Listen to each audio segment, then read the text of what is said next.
আসার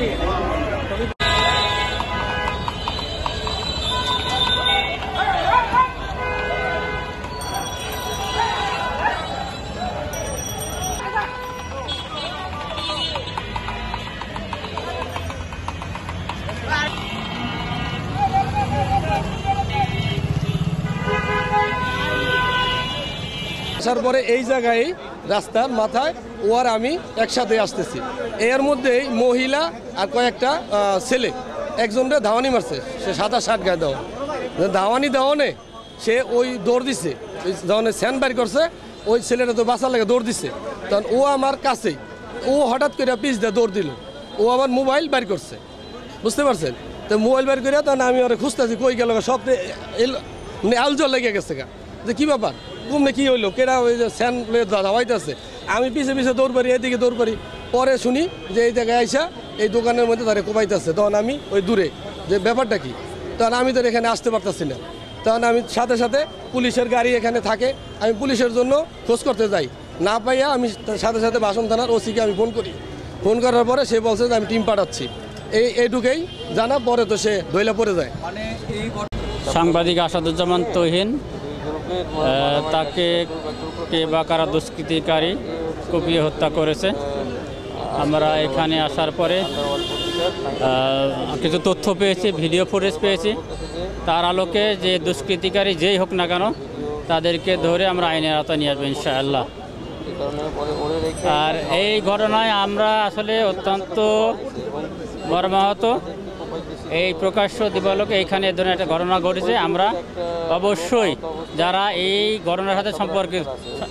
সাথে জড়িত সবাইকে আইনের আওতায় নিয়ে আসবো ইনশাল্লাহ। ভাই আমি দেখছি, আমি চা বানাইতেছি, পরে ওই ভাইয়াটা দৌড় দিয়ে দোকানে ঢুকছে, আর 5 জন ব্যক্তি রান্দাও চাপাতি আর ওই চুরি নিয়ে মানে ওইখানে 2-3টা কূপ দিছে, কূপ দেওয়ার পরে যে আমি বলছি এই ভাই আস্তে আস্তে ভাই মাফ করে দেন, যারা হয়েছে না হয়েছে পারে মাথার চোদ আমার কইতেছে মাথার চোদ একটা কূপ মারবো, কূপ মাইরে একেবারে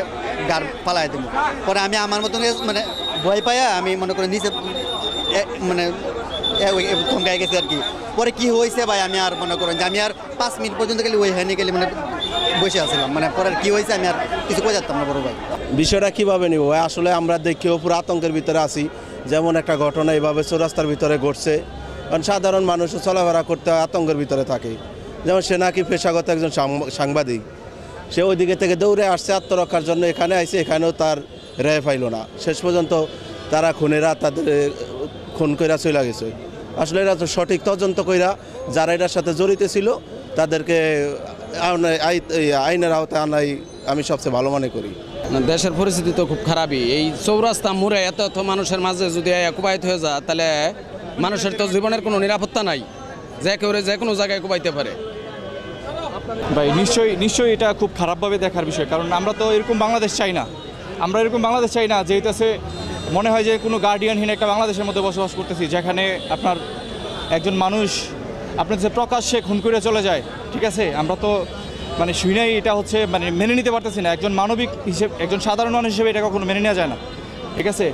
মানুষ পশুরা কখনো পশুর মতো এরকম ধরনের কাজ করে না, এটা দেখে আমরা খুবই মর্মাহত। আসলে আমি তো যদিও পুরো ঘটনা দেখি নাই, কিন্তু চৌরাস্তার মতো এরকম একটা জায়গার ভিতর তাও অবশ্য প্রশাসনের ব্যর্থতা তো আছে, প্রশাসন অবশ্যই ব্যর্থতা, বড় ব্যর্থতা আছে।